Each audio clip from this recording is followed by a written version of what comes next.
What's good, guys? This is Kid Achilles, back today with some more myths.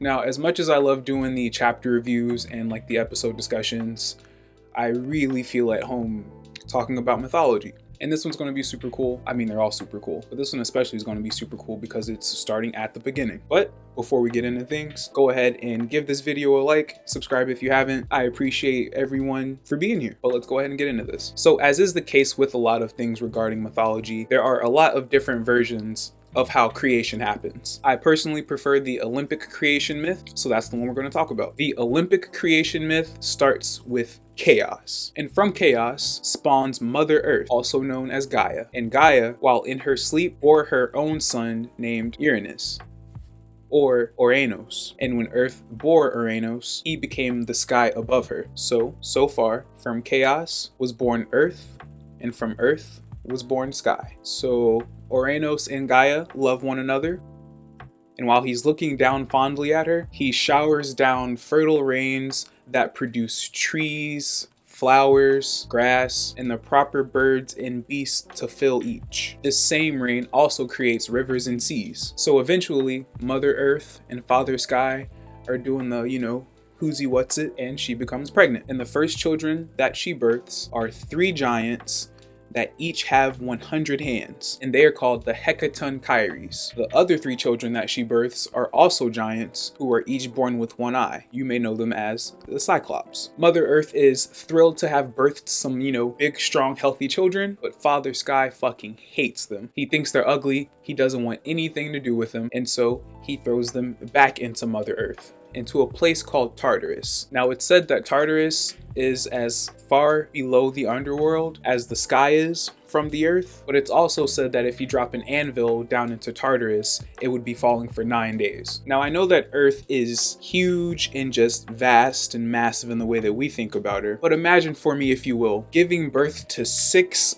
enormous children, and then some fucknut decides that he doesn't like them and pushes them back into you. That is what's happening to Gaia. So she's a little uncomfortable, to say the least. But does this mean they stop having children? Fuck no. Next, Gaia gives birth to the Titans. There are like 20 Titans, and the youngest of them is named Cronus. Now, Gaia pleads with the Titans to help her get back at Oranos for what she did to her first children. It's only the youngest one that has the spine to finally stand up and agree to help her, and then the rest follow suit. Gaia makes Cronus a flint sickle, and while his father is sleeping, he gets himself a titanic handful of his dad's dangly bits, and he gets to Scython, castrates his father, and he throws his junk into the sea. But before it can quite get to the sea, a few droplets of blood spill onto the earth, and from it arise the Furies, also known as the Arañes. They're like the really gnarly, bat-winged old ladies in the underworld. They hound you if you do bad shit like murder your parents. Now that big bad dad has been taken care of, Kronos releases the Hecatonchires, and he releases the Cyclops, and everyone yields sovereignty over to him. So he is now ruler over everything. Woo! But no sooner than they give him the throne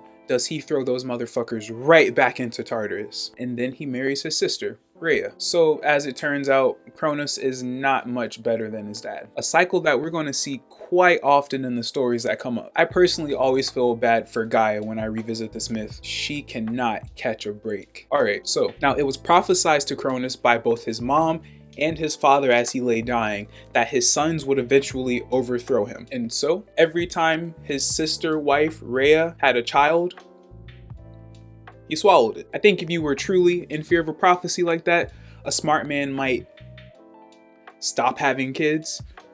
What the fuck do I know? This happens 5 times. Their children were born and swallowed in this order: Hestia, Demeter, Hera, Hades, and Poseidon. So at this point, Rhea is pissed. She understandably has had enough. So she decides that's it. No more baby Lunchables for the fucking crooked one. So when she becomes pregnant again, she has this baby in the dead of night on a mountain named Lycaeum, which is in Arcadia. And it's said that no creatures at all roam this mountain. So Rhea was taking no risks to make sure Kronos didn't find out about this baby. So when Kronos comes to collect, instead of giving him the actual baby, Rhea swallows a rock and cloth, and that is what he swallows. Go out on a limb here and say that Cronus was not the sharpest. The baby, named Zeus, is given to his grandmother Gaia and taken to a place called Lyctos in Crete, where he is nursed by nymphs. When Zeus was being raised by these nymphs, they put his cradle on a tree so that Kronos could find him neither too high in heaven or too low in the sea. Listen, I don't know the logistics here, I'm just a vessel. And guarding baby Zeus's cradle were two of Rhea's sons called the Curetes, and while baby Zeus was crying, they would bash their spears and shields together so that Kronos wouldn't hear the babies crying. All they heard was these dickheads making a bunch of noise. Now, Kronos eventually finds out what happens, and he begins looking for Zeus. But little baby Zeus is smart, and he transforms himself into a serpent and his nurses into bears, so that when his dad comes looking, he can't detect them. Eventually, Zeus grows to manhood on Mount Ida. He's big and strong now, and he spent his life preparing for his return. So, to start out on righting the wrongs done to him and his siblings and his mom, he first goes to the Titaness Metis. Metis then tells him to go talk to his mom, Rhea. Why he didn't do that in the first place, I'm not sure. But anyway, he tells his mom about his plan and asks if he can be his father's cupbearer. She agrees and is more than happy to help them out, because if you can't tell by now, the consensus is Kronos is a dickhead. So Zeus becomes Kronos' cupbearer. I don't know if this means that Kronos ever sees him at any point, because at this point Zeus is pretty good at disguising himself one way or another. His mom gives him some magic potions to mix into his dad's wine. Kronos drinks it, and just as soon as he does, he starts vomiting up fully formed gods. Now when they come out, they're understandably pissed, and so war breaks out pretty immediately. Zeus leads the gods, Atlas leads the Titans, because at this point Kronos has passed his prime. They fight a bloody war for 10 years until finally one day Mother Earth says if Zeus makes allies with her children that Kronos trapped in Tartarus, they pretty much got the war in the bag. So Zeus dives his ass into Tartarus. He comes to the place where the Hecatonchires and Cyclops are locked up. Now there's a Gaoloress named Campi that's guarding them. Zeus ices her ass, frees the Hecatonchires and the Cyclops. In gratitude, the Cyclops forged for Zeus his thunderbolt, they forge for Hades his helmet of darkness, and they forge for Poseidon his trident. Once they do this, the three brothers sneak up on their father, steal his weapons, Poseidon distracts him with his trident, finally Zeus comes in from the top rope, strikes him down with his thunderbolt. Now, the 300-handed giants just start throwing a shit ton of rocks at the remaining titans, and then the god Pan,